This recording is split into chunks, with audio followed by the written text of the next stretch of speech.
and Ken. Telford, you can go. Dean, commiserations. I just wonder, where do you think this match was lost more? Was it on the first day in the bowling, or was it getting bowled out for only 197? Yeah, I think, I mean, you need runs to obviously compete, Telford. Safe to say that we didn't execute that in our first innings, which I thought was still relatively doable for us. Hope they bowled well with the new ball, and the nature of Test cricket is that you got to compete against that new ball. And I think the way they started with their bowling in their first innings was something that, like we obviously struggled a little bit against. But in saying that, we know what it's like scoring 250 plus runs. Yeah, they scored over 300, which is always going to be a massive plus point for them, winning the toss and batting first. But yeah, I do think it lies in the runs scored, obviously throughout the 4 days of play that we had. Stuart. Thanks, Supakazi. Dean, given the fact that it's been 6 months since you guys played a test match, just what are the lessons that your players can take out of this going into the next one? I'd say playing 4-day or 5-day cricket is something that you can't replace. Be as it may, the schedule didn't allow us for our players to play a lot of first-class cricket, and obviously maybe a little bit of match awareness and match fitness point of view was a little bit evident. By no means is that an excuse. We knew that coming into the series. But saying that, I think there's a lot of learning pointers for us that the basics of the game still applies. I don't think we had that with regards to the batting point of view. Obviously, day one, we started reasonably okay, and then we brought it back after lunch, which was a massive plus point for us. We almost got ourselves on level pegs by tea time on day one, and then we let it go. And I think the run rate was a little bit too high for us to try and manage and bring down again. Saying that, opposition being three wickets down on day one is something that is always going to almost hurt you as an opponent. So yeah. Ken? Dean, a guy like Sorry, Dennis. Oh, okay. I just want to, a guy like Keegan Peterson, he looks very good when he gets in, when he drives the ball, but he's been going in very early in all his tests so far. Is it maybe an option to shift him down the order a bit, protect him a bit more in? Yeah, you make a valid point there, Dennis. I think it is something that it will be a conversation over the next few days of us potentially exercising that. Bearing in mind, KP's come in and he's played in 3 test matches, and the 3 batting conditions that he's experienced have been relatively tough for batters. I think maybe it's not a bad thing for us to open those conversations around with myself and the coaching staff to maybe give him a better opportunity, maybe with an older ball coming in. He has had a bit of a rough start to his test career so far, and it doesn't reflect on him as a player. He's an extremely talented player. He's been one of our best batters around domestically for the last few years. And clearly the stats don't reflect his ability at the moment, which I feel for him a little bit, because I know he wants to make a play for us and he's maybe a little bit anxious at the moment. And we as a leadership group and team management maybe have to give him a better opportunity for him to try and contribute in a scoring runs point of view.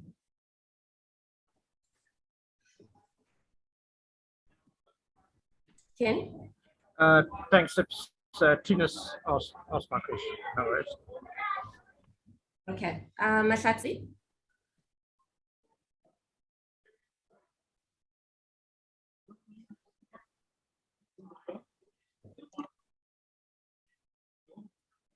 Mahlatsi?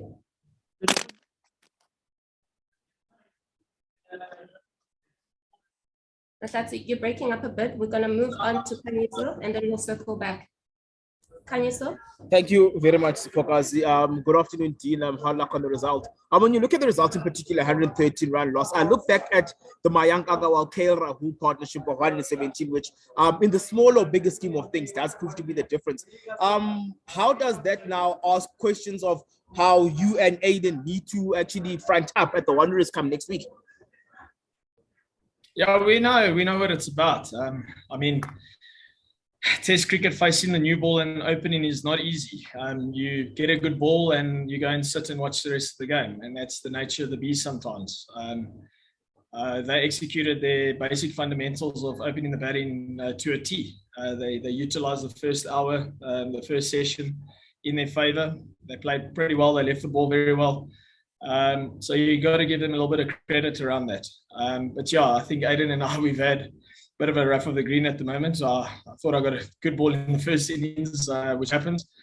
And yeah, we're very mindful that we, as an opening pair, we need to start well. We need to obviously capitalize on good starts when we have that opportunity. Aiden's dismissal in the second innings, also another rough one. I mean, it's the ball by no means was supposed to get him out, and yeah, you got to put a edge into the stumps. And sometimes when you're behind the 8 ball in Test cricket, these kind of things happen. But yeah, we're extremely mindful around about your question, and it serves a lot of value. We'll go back and try with Mahlatsi. Are you connected?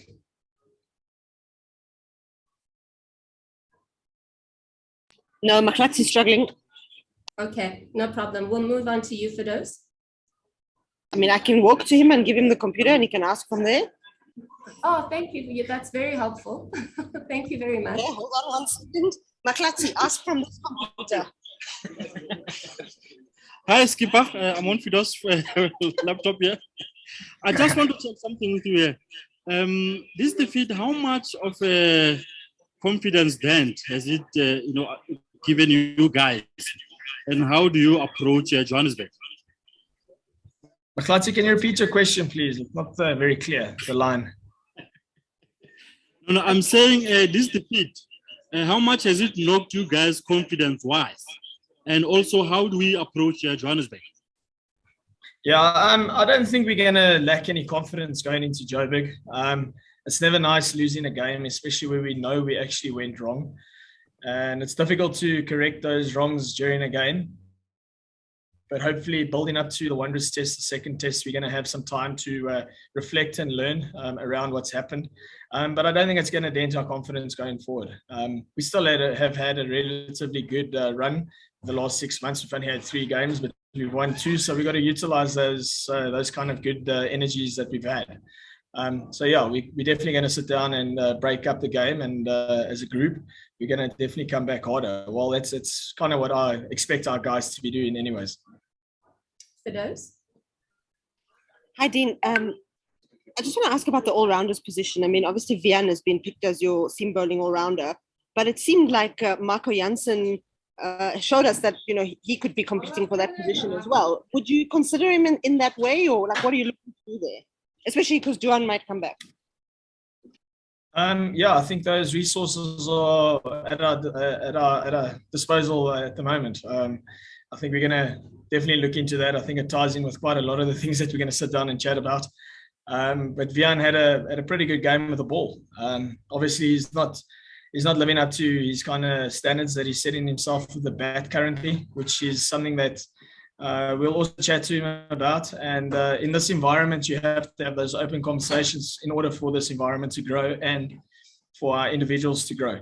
But yeah, Marco came in and I thought he had a brilliant debut. I think he was our player of the game in saying that he's come into a really, really tough situation. And he definitely didn't shy away from his responsibilities within the side. But yeah, I think it is an area of us to have a chat.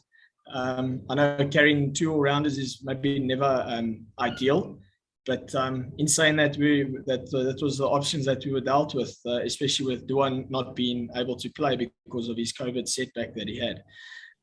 So yeah, it's an area that I'm sure we'll chat about. Guys, we're going to reach our last few questions. We'll start with Leeton, Anuj, Razin, and then we'll finish with Subayan.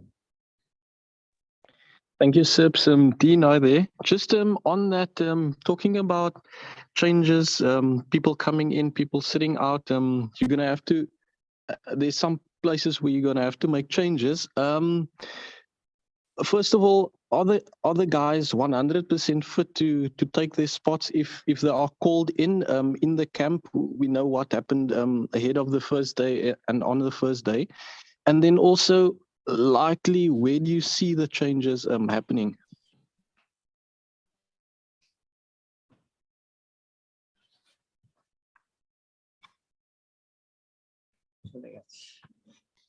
Sipakazi, you frozen? Yeah. Hi. Sorry, guys. We seem to have a network issue here at the stadium. We're gonna continue.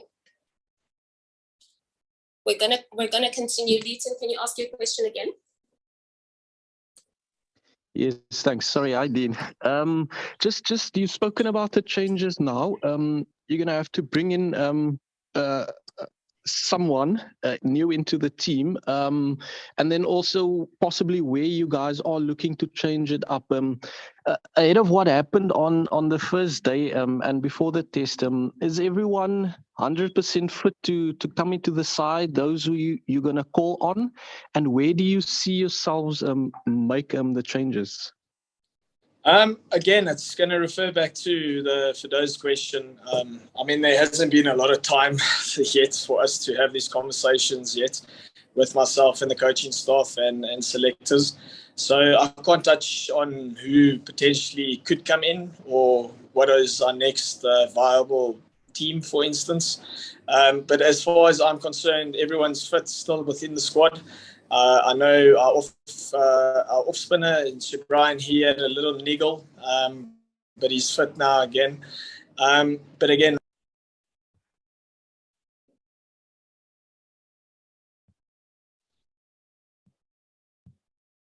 Network খারাপ হচ্ছে।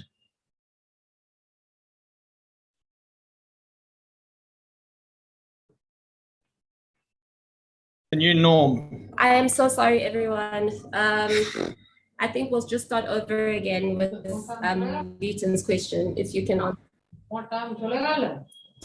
Network This is the new norm, everyone. Yeah. Oh, আবার চলে গেছে। Sips. Can you confirm that you can hear us? Yes, we can. But it's breaking up quite a lot.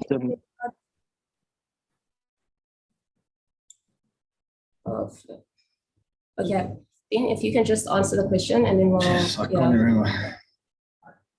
Can you just repeat the question again for me, please?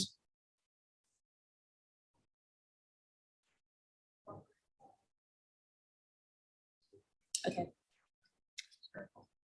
What I'll do is just to be sure, Sips, is it Leeton? Yeah, not? It's meant to be. Yes. Okay. Yeah. Dean's answered the better part of my question, so you can go ahead to save time. Okay. Okay, awesome. Thank you so much. We'll do the last. I think we're just gonna have to cut it a little bit short, guys.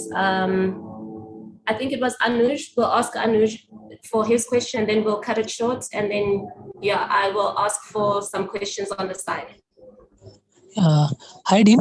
Dean, having faced the Indian attack in the first test, which Indian bowler would pose threat to South Africa in the coming 2 games, according to you?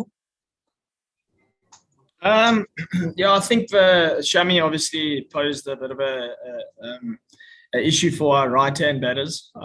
Obviously, his wickets in the first innings reflects on that.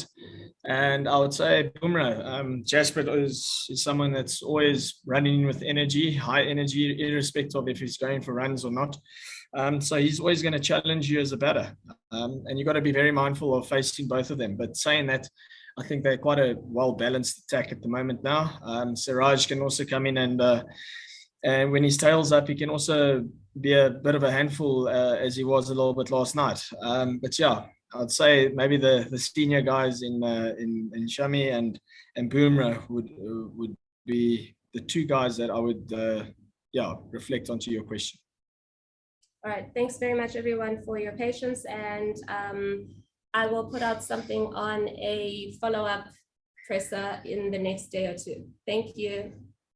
Thanks. Happy New Year. Happy New Year, everyone. Happy, Sorry. happy. Thanks, Well better. Thank you. Happy New Year.